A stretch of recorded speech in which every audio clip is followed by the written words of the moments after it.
নমস্কার দর্শক বন্ধুরা, মৃত্যুঞ্জয়ের অমৃত বচন অনুষ্ঠানে আবার একবার সবাইকে স্বাগত। আমি আপনাদের friend, philosopher and guide Mrityunjay Bharati বরাবরের মতো আবারও একবার আপনাদের সামনে উপস্থিত, আপনাদের প্রিয় অনুষ্ঠান মৃত্যুঞ্জয়ের অমৃত বচন সঙ্গে নিয়ে। আজকের অমৃত বচনে আমি যে অনুষ্ঠান আপনাদের সামনে নিয়ে এসেছি তা মূলত শিক্ষার্থীদের জন্য, পরীক্ষার্থীদের জন্য, যারা পড়াশোনা করছে এবং তার থেকেও বড় কথা পরীক্ষার মরশুম চলছে, অনেকের পরীক্ষা সামনে এসে গেছে, পরীক্ষা দেবে, সেই সমস্ত পরীক্ষার্থীদের কথা চিন্তা করে এই অনুষ্ঠান নিয়ে এলাম। উদ্দেশ্য, যারা পড়াশোনায় দুর্বল, পরীক্ষায় ভীতি রয়েছে, ভয় রয়েছে, পড়াশোনা করে কিন্তু কিছু মনে রাখতে পারে না, প্রকাশ ক্ষমতা কম, অর্থাৎ শিক্ষাস্থানে কোনো না কোনোভাবে কিছু বাধা আরোপিত আছে। কারণ যাই হোক, সে কারণ অনুসন্ধান জ্যোতিষিক পর্যালোচনার জায়গা, সেটা যারা চাইবেন তাদের জন্মছক অ্যানালিসিস করে দেখে কোথায় কি দুর্বলতা আছে সেটা জাজ করে প্রতিকার করলে উপকার হতে পারে। কিন্তু যারা ওই যে চট জলদি সমাধান পেতে চায় বা অত কিছু ঝক্কির মধ্যে যেতে চায় না, জ্যোতিষীর কাছে কখনো কনসাল্ট করায়নি, জ্যোতিষীর কাছে যাওয়ার ব্যাপারে হয়তো কিছুটা অ্যালার্জিও আছে, এবং যারা অবশ্যই নিজে কর্ম করে নিজের ভাগ্যকে সংশোধন করতে চায়, তাদের জন্য আমি কিছু উপায়, কিছু টিপস আজকে তুলে ধরব, যেগুলো ফলো করতে পারলে পড়াশোনার মান উন্নত হবেই হবে। যারা পড়াশোনা করেও ভালো রেজাল্ট করতে পারে না, তাদের রেজাল্ট ভালো হবে, উচ্চ নম্বর তোমরাও পেতে পারবে। এবং যে কোনো রকম শিক্ষাবাদার জায়গা যদি থাকেও, তোমরা শিক্ষার্থীরা এই টিপসগুলো ফলো করতে পারলে নিজেদের কর্মর দ্বারা, কর্মের বলে সেই বাধা কাটিয়ে উঠতে পারবে। যারা ছোট ছোট বাচ্চা, ছেলে মেয়ে, তাদের মা বাবারা অবশ্যই এগুলো দেখে বুঝে যদি পালন করাতে পারেন ছেলে মেয়েদের দিয়ে, বা করতে সহায়তা করেন, সেক্ষেত্রেও বাচ্চার শিক্ষা উন্নতি আপনার খুব শীঘ্রই নজরে পড়বে। বেশি কথায় কাজ নেই, অনেক কিছু বলতে চাই, তাই টপিকে ঢুকে পড়ব। কিন্তু ছোট্ট একটা ঘোষণা, যেটা বরাবর করি, যারা যারা আমাকে দেখাতে চাইছেন, আমার সঙ্গে কথা বলে নিজের সমস্যা নিয়ে আলোচনা করে আমার পরামর্শ পেতে চাইছেন, প্রতিকার পেতে চাইছেন, তাদের চেম্বারে আসার অনুরোধ জানাবো। চেম্বারে আসতে গেলে স্ক্রিনে দেওয়া নাম্বারে ফোন করুন, নাম বুকিং করুন একদিন আগে, অর্থাৎ যেদিন আসতে চান আগের দিন ফোনে নাম বুকিং করুন এবং পরের দিন এসে চেম্বারে আমার সঙ্গে সাক্ষাৎ করুন। আর যারা চেম্বারে আসতে পারবেন না, তাদের জন্য আছে অনলাইন কনসালটেন্সির ব্যবস্থা। স্ক্রিনে দেওয়া এই নাম্বারে গুগল পে বা ফোনপে বা পেটিএম দ্বারা আমার ভিজিট জমা করে, হোয়াটসঅ্যাপ আছে এই নাম্বারে, রসিদ শেয়ার করে দিন। আপনাকে কনসালটেন্সি টাইম প্রোভাইড করা হবে, সেই টাইমে ফোন করে আপনি আপনার সমস্যা নিয়ে সরাসরি কথা বলতে ও আমার পরামর্শ জানতে পারবেন। আমি ঢুকে পড়ছি আজকের টপিকে, শিক্ষা বাধা কাটানোর পরীক্ষায় সাফল্যের তথা উচ্চ নাম্বার প্রাপ্তির কিছু টিপস। প্রথমেই আমি পড়াশোনার যে স্থান সেটা নিয়ে কিছু কথা বলি। অর্থাৎ শিক্ষার্থীরা যে ঘরে পড়াশোনা করে, পড়ার ঘর, এই পড়ার ঘরটা কেমন হওয়া উচিত বা পড়ার ঘরটা বাড়ির কোন দিকে হওয়া উচিত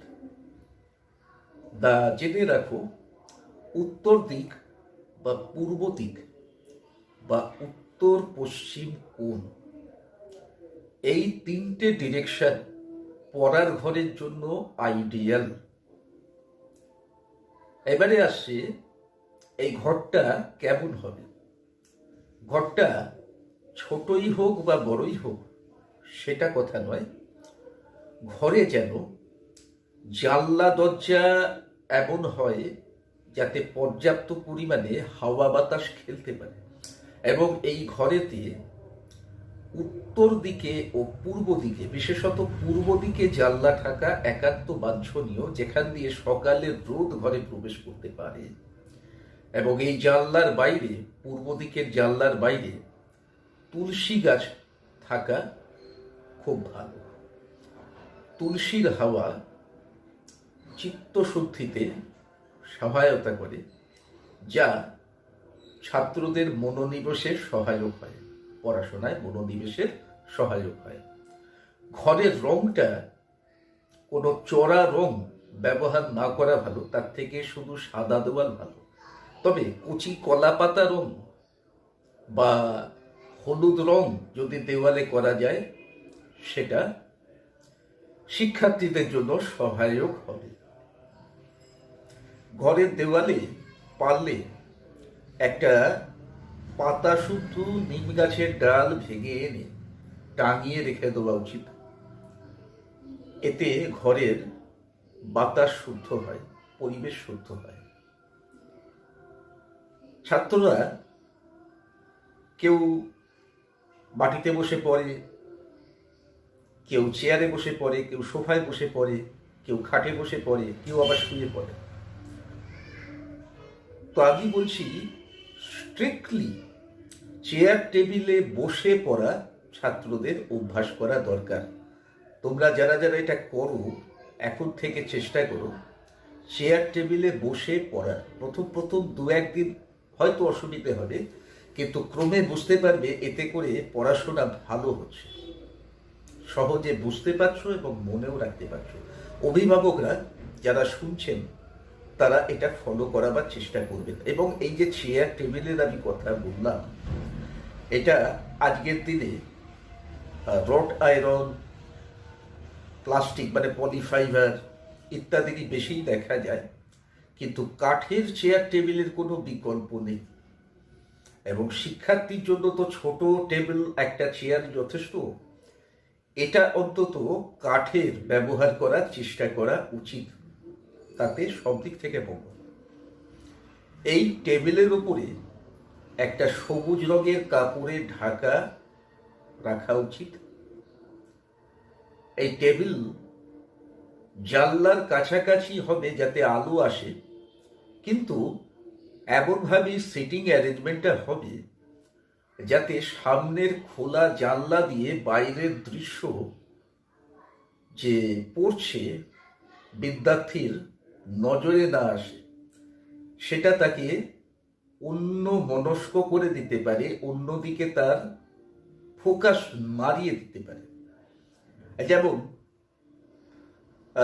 সরস্বতী পুজো, বিশ্বকর্মা পুজো, ঘড়ির সিজন, অনেক বাচ্চা ছেলে আছে, মেয়ে আছে যারা ঘুড়ি ওড়াতে ভালোবাসে। খোলা জানলা দিয়ে হঠাৎ নজরে পড়লো ঘুড়ির প্যাঁচ চলছে, তার তো পড়া উঠলো মাথায়, সে হাঁ করে ঘুড়ির প্যাঁচ দেখছে। তা এই ধরনের অবাঞ্ছিত ঘটনা যাতে না ঘটতে পারে এমনভাবেই জানলার সাপেক্ষে টেবিল ও চেয়ারের প্লেসমেন্ট রাখা দরকার, যাতে জানলার বাইরের দৃশ্য শিক্ষার্থীর ফোকাস না দাঁড়াতে পারে, অথচ জানলা দিয়ে আলো হাওয়া আসার কোনো বাধা না হয়। অবশ্যই উত্তর বা পূর্ব দিকে মুখ করে বসে পড়া উচিত। বিশেষত পরীক্ষার পড়া যখন কেউ মুখস্থ করবে, এটা একটা ট্রিক্স বলে দিই, এটা অনেকে জানো না, কেউ কেউ হয়তো জানো। চেষ্টা করবে উত্তর দিকে বসে মুখ করে পড়তে। পূর্ব দিক অপেক্ষা উত্তর দিকে মুখ করে যদি পড়াশোনা করো, উত্তর দিকটা হচ্ছে উন্নতির দিক, অগ্রগতির দিক, সমৃদ্ধির দিক। তাই তাড়াতাড়ি তোমরা ফলটা পাবে, মানে পড়ছো যে পড়াটা তাড়াতাড়ি আয়ত্ত হয়ে যাবে। আর মুখস্থ জিনিসটা ডেঞ্জারাস। মুখস্থ নয়, আয়ত্ত করার চেষ্টা করো, আত্মস্থ করার চেষ্টা করো। আত্মস্থ করা মানে টপিকটাকে বুঝে পড়া, টপিকটা ভেতর পর্যন্ত পৌঁছে পুরো ধারণাটাকে নিজের মধ্যে নিয়ে নেওয়ার চেষ্টা করা, যাতে প্রশ্ন যেভাবে হোক ঘুরিয়ে আসুক না কেন, ওই বাধাগতের একটা মেডিজি থেকে টোকা অ্যান্সার মুখস্থ করে মাথায় ভরে নিয়ে গেছো বমি করে বার করে দেবে বলে, অথচ এসেছে অন্য প্রশ্ন, বাস আর কিছু লিখতে পারা যাচ্ছে না, না এটা হবে না। তোমরা নিজেরা কিছু লিখতে পারবে। পড়ার সময়, মানে বিশেষত পরীক্ষার পড়া করার সময়, একটা পিরামিড আকৃতির, শঙ্কু আকৃতির টুপি যদি মাথার উপর পরে বসা যায়, ওই যেমনটা আমরা বার্থডে পার্টিতে বাচ্চাদের যে টুপিগুলো দেখতে পাই চুঙার মতো মাথায় পরে, একটা উপর দিকটা কোণ হয়ে গেছে, সরু হয়ে গেছে, এইরকম টুপি পরে বসলে পড়াশোনা তাড়াতাড়ি আয়ত্ত করতে সুবিধা হবে। পড়ার টেবিলে কতকগুলো জিনিস রাখবে এবং অবশ্যই অপ্রয়োজনীয় জিনিসের ভিড় বাড়াবে না।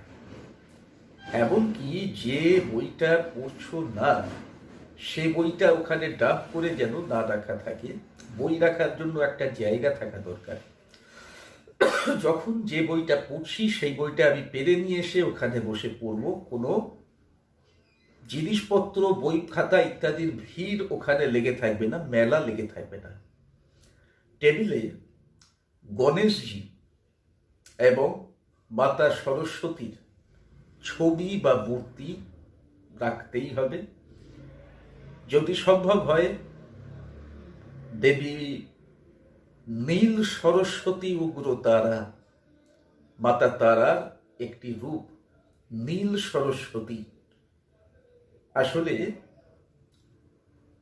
দেবী তারা একাধারে মা দুর্গার প্রকাশ, একাধারে মা লক্ষ্মীর প্রকাশ, এবং অন্য ধারে দেবী সরস্বতীর প্রকাশ,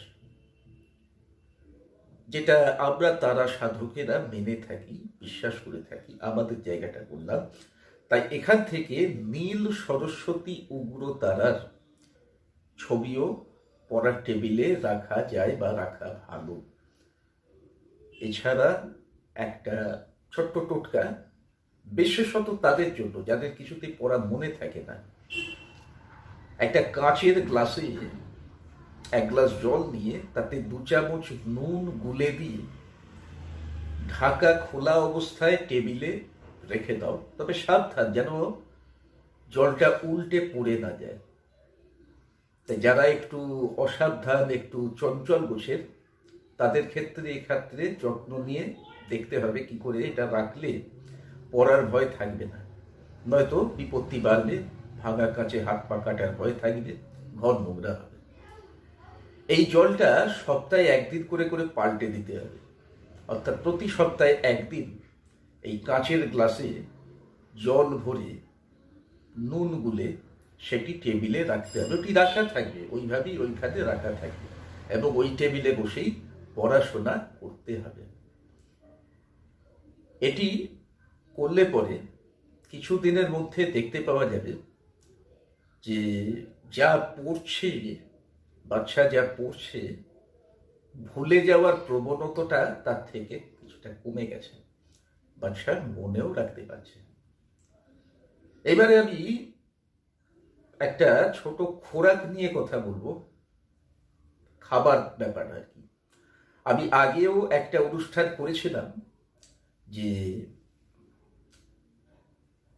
স্মৃতি দুর্বলতা কাটানোর, মনে রাখার ক্ষমতা বাড়ানোর জন্য কিছু উপায়। তা সেখানে আমি বিষয়টা নিয়ে আলোচনা করেছি, একবার আবারও বলছি, কারণ শিক্ষার্থীদের এটা কমন সমস্যা। যতই পড়ি না কেন ভুলে ভুলে যাই, কিছুতে মনে রাখতে পারি না। নতুন একটা কিছু শিখলে পুরনোটা ভুলে যায়।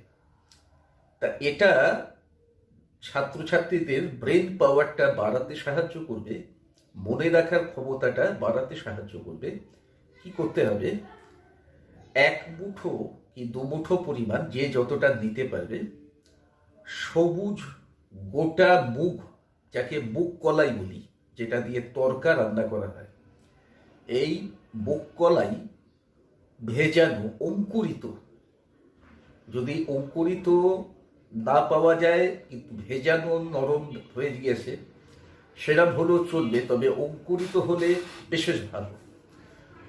তাই এটা অঙ্কুরিত মুগ, গোটা মুগ 1 কি 2 মুঠো পরিমাণ রোজ সকালে এটা খালি পেটে খেয়ে তারপর 1 গ্লাস হলুদ দুধ, অর্থাৎ দুধে 1 বা আধা চা চামচ হলুদ গুঁড়ো গুলে ঈষদ উষ্ণ দুধে, সেই দুধ 1 গ্লাস পরিমাণ খেয়ে শিক্ষার্থীদের পড়তে বসা উচিত, পড়তে বসা প্রয়োজন। এটা ফলো করতে পারলে অবশ্যই, 3 মাস কেউ ফলো করে দেখো, রেজাল্টে কি পার্থক্য আসছে নিজেরা বুঝতে পারবে। অভিভাবকদের বলছি, বাচ্চাদের ফলো করাবার চেষ্টা করে দেখুন। 3 মাস স্ট্রিক্টলি ফলো করলেই কিছু না কিছু ইমপ্রুভমেন্ট নজরে পড়বে। আর যারা লং রানে ফলো করতে পারবেন তারা তো দারুণভাবে উপকৃত হবেন, এতে কোনো সন্দেহ নেই। এবারে আমি কিছু টোটকা শেয়ার করব।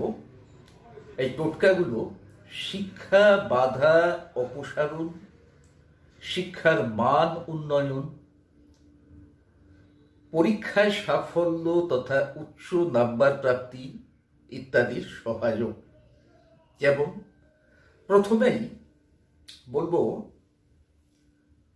শুক্লপক্ষের প্রথম বুধবার বা প্রথম বৃহস্পতিবার দিন থেকে শুরু করে, শুক্লপক্ষ মানে অমাবস্যার পরদিন থেকে পূর্ণিমা পর্যন্ত যে সময়কাল, সেটি শুক্লপক্ষ। তাহলে অমাবস্যার পর যে প্রথম বুধ বা বৃহস্পতিবার পাওয়া যাচ্ছে, সেই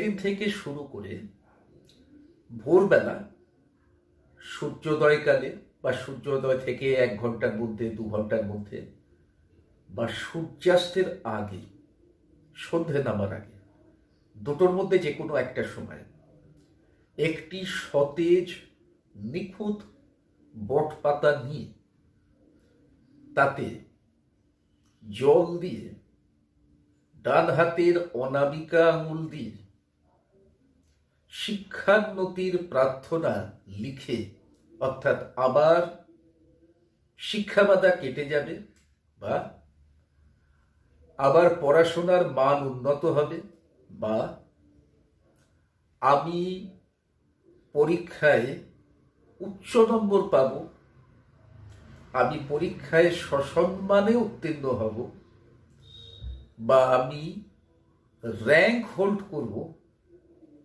যার যা সক্ষমতা এবং সেই অনুপাতে যার যা প্রত্যাশা, সেই মতো ডান হাতের অনামিকা আঙুল দিয়ে জল নিয়ে বটপাতায় এই প্রার্থনা লিখে সেটি নদীর প্রবহমান জলে ভাসিয়ে দিতে হবে। যারা নদী পাবেন না তারা প্রবহমান খালের জলেও ভাসাতে পারেন, কিন্তু পুকুরের জলে ভাসানো যাবে না, যেহেতু এই জল বদ্ধ, প্রবাহমান নয়। তাই যাদের উপায় নেই তারা করবে না, তারা অন্য কিছু করবে ভাববে। যারা পারবে, যাদের উপায় আছে, তারাই করবে।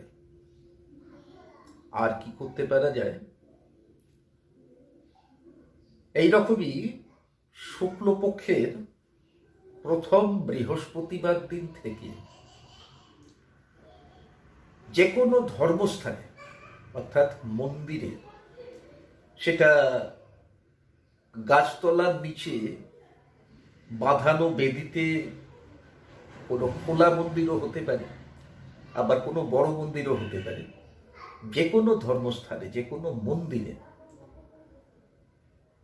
শুক্লপক্ষের প্রথম বৃহস্পতিবার থেকে 3টি করে কাঁঠালি কলা দান করে শিক্ষা বাধা কেটে যাওয়ার বা শিক্ষা উন্নতির প্রার্থনা জানাতে হবে। 48 দিনের নিরবচ্ছিন্ন প্রয়োগ শুরু হচ্ছে শুক্লপক্ষের প্রথম বৃহস্পতিবার, কন্টিনিউ থাকছে 48 ডেজ, অর্থাৎ শুরু করার পর আরো 47 দিন রোজ 3টে করে কাঁঠালি কলা, খারাপ কলা যেন না হয়, পচা যেন না হয়, শুকনো যেন না হয়, ভালো কলা 3টি করে দান করে এই প্রার্থনা জানাতে হবে।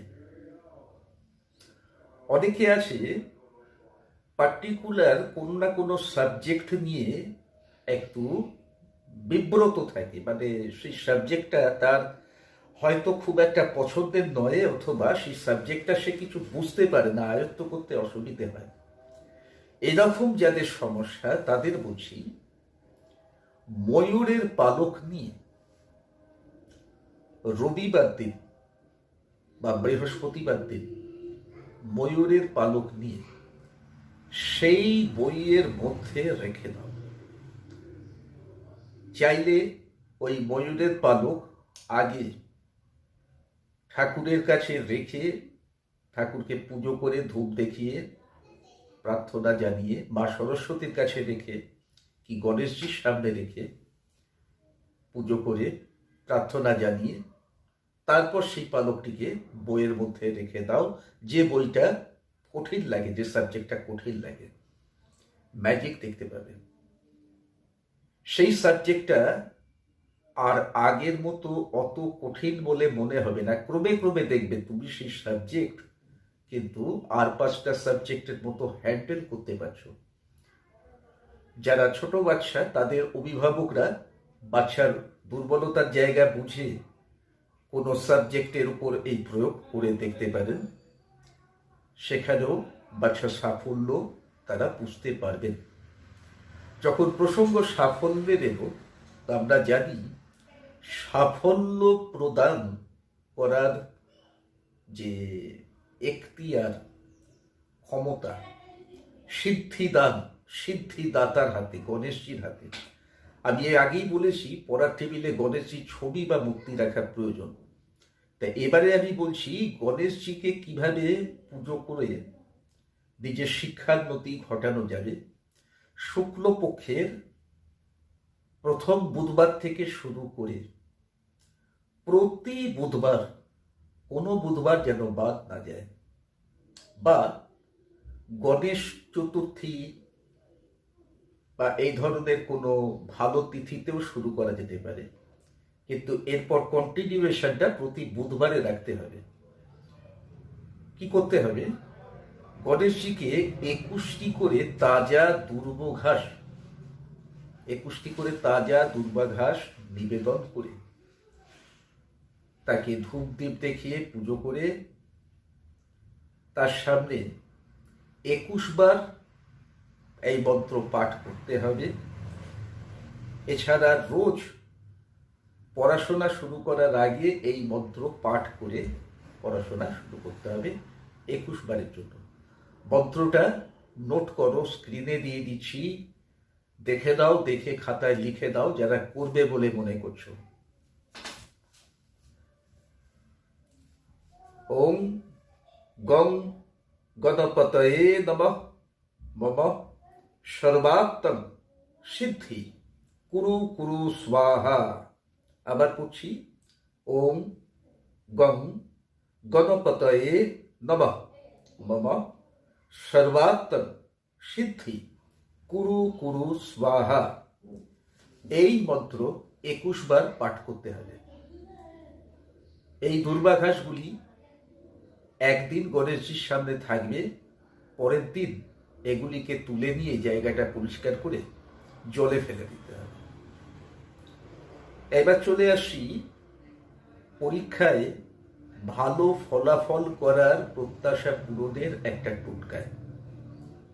এই টোটকাটা করতে গেলে যা লাগবে, 5 রকমের মিষ্টি লাগবে একটা করে। যেমন একটা রসগোল্লা, একটা পান্তুয়া, একটা সন্দেশ, একটা জিলিপি, একটা গজা, এনিথিং এলস, যে কোনো 5 রকম মিষ্টি একটা করে লাগবে। আর এলাচ লাগবে 2 পিস, 2খানা এলাচ লাগবে। এলাচগুলো যেন পুষ্ট হয়, পোকা খাওয়া না হয়, অক্ষত হয়। কি করতে হবে?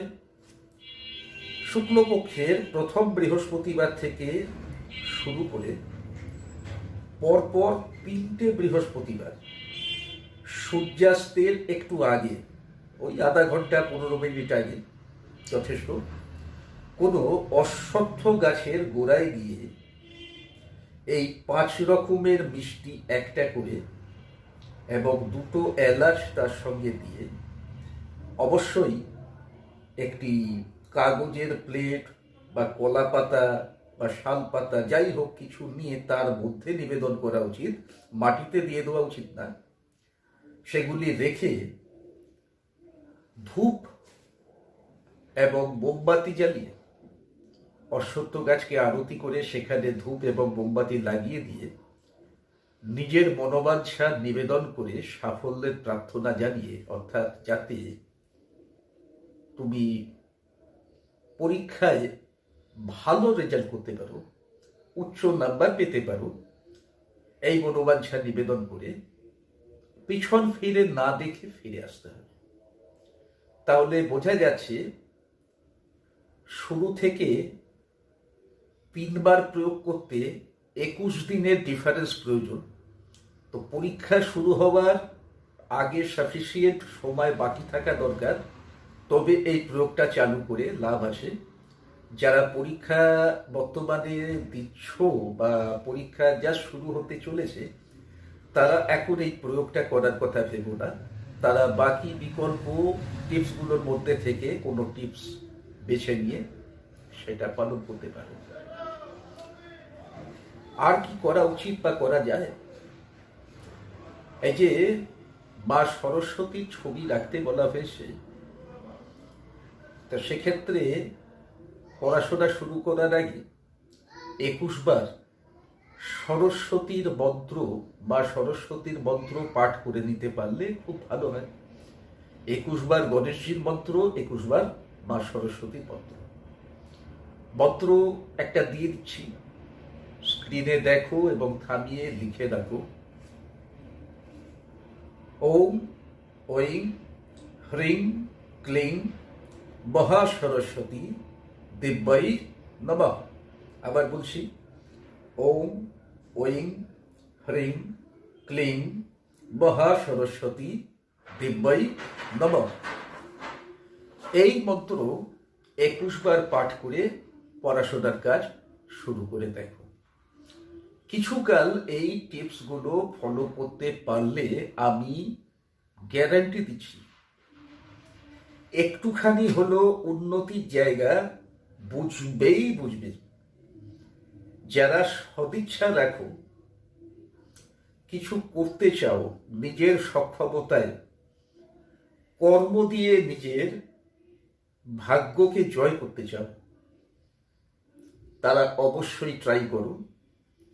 যে সমস্ত ছোট ছোট বাচ্চার অভিভাবক দেখছেন অনুষ্ঠান, বা বাচ্চা বড় হয়ে গেল অভিভাবক দেখছেন, অভিভাবকদেরই বলছি, যারা আমার মতাদর্শের সঙ্গে একমত হতে পারছেন, আমার সঙ্গে এক অভিমত প্রকাশ করছেন, তারা নিজেদের সন্তান সন্ততির উপর এই টিপসগুলো প্রয়োগ করুন, তাদের উদ্বুদ্ধ করুন এগুলো ফলো করতে, এবং করে দেখুন কি হচ্ছে।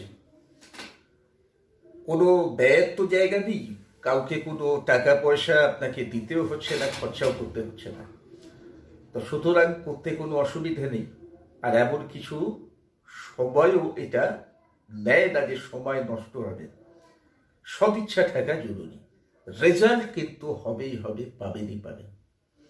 অ্যান্ড ফাইনালি একটা কথা না বললেই নয়, শিক্ষা বাধা অপসারণ তথা শিক্ষার মান উন্নয়ন, এর জন্য একাধিক উপায় আছে। আমিও একাধিক উপায় শেয়ার করেছি, আগেও করেছি, আজও করলাম। কিন্তু সর্বোপরি একটি প্রতিকার দ্রব্যের কথা না বললেই নয়, যেটা বলে আমি শেষ করছি অনুষ্ঠান, সেটা হচ্ছে নীল সরস্বতী উগ্রতারা কবচ। এটি যে কোনো ধরনের শিক্ষা বাধা অপসারণ করতে, সেই শিক্ষা বাধা জড়িত কুপ্রভাবকে প্রশমন করতে, শিক্ষার মান উন্নয়নের জন্য, সাফল্যের জন্য ছাত্রছাত্রীদের যদি ধারণ করানো যায় তো ম্যাজিকের মতো রেজাল্ট হতে পারে।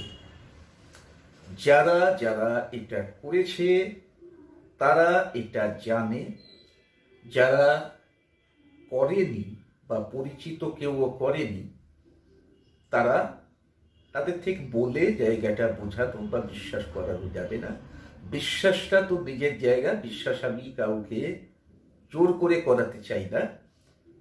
আগে পরখ করুন, তারপর বিশ্বাস করুন। আর আসন্ন শিব চতুর্দশী উপলক্ষে আবার যে সর্ব সমস্যা মুক্তি মহোৎসব অনুষ্ঠিত হবে আগামী 11ই ফেব্রুয়ারি 2021 বৃহস্পতিবার তারাপীঠ মহাশ্মশানে, সেখানে শিক্ষার্থীদের জন্য এই নীল সরস্বতী উগ্রতারা কবচ প্রদান করা হবে। হোম করিয়ে কবচ দেওয়া হবে।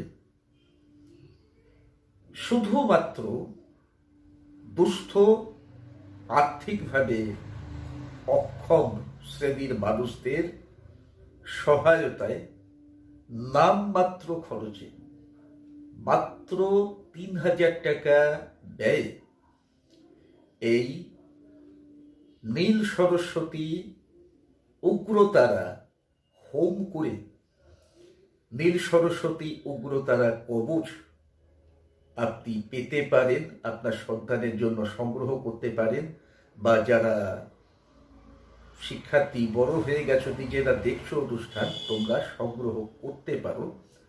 যদি মনে করো যে পরখ করে দেখবে, পরখ করে দেখতে পারো। যারা টাকার কথা চিন্তা করো বা তোমাদের অভিভাবকরা আর্থিক কারণে কোনো রেমেডি করতে পারেন না, এটা একটা সুযোগ বলতে পারো তোমাদের সামনে আমি এনে দিলাম। যদি কেউ এটা নিতে চাও নিয়ে দেখতে পারো। সুযোগ নিতে গেলে 7ই মার্চ 2021 তারিখের মধ্যে নিজের নাম নথিভুক্ত করতে হবে। এছাড়াও ওই দিন আবার যজ্ঞস্থলে শিবলিঙ্গের যথাবিহিত পূজা, শিব চতুর্দশী ব্রত পালন, বিভিন্ন হোম যজ্ঞ, যার মধ্যে শিব সহস্রনামা হোম এবং পূর্ণাঙ্গ দৈত্যগুরু শুক্রাচার্যকৃত মহামৃত্যুঞ্জয় হোম রয়েছে। এরও সুযোগ যার ইচ্ছা দিতে পারেন। আমি এই অনুষ্ঠানের উপরে একটা আলাদা ভিডিওই প্রকাশ করেছি, ভিডিওর লিঙ্কে আমি তার লিঙ্ক দিয়ে দিচ্ছি। শিব চতুর্দশী উপলক্ষে সর্ব সমস্যা মুক্তি মহোৎসব, তার কি স্কিম, যারা চান তারা দেখে নিতে পারেন। উপরের নাম্বার স্ক্রিনের উপরে যা দেখতে পাচ্ছেন, আবার একবার দেখিয়ে দিচ্ছি। 7ই মার্চ 2021 শেষ তারিখ, এর মধ্যে যোগাযোগ করার চেষ্টা করুন। আজকের অনুষ্ঠান এখানেই শেষ করব। সবাইয়ের কাছে তাই অনুমতি দিচ্ছি। ফিরে আসছি শীঘ্রই নতুন অনুষ্ঠানে, নতুন বিষয় সঙ্গে নিয়ে। জয় মা তারা, জয় মহাকাল।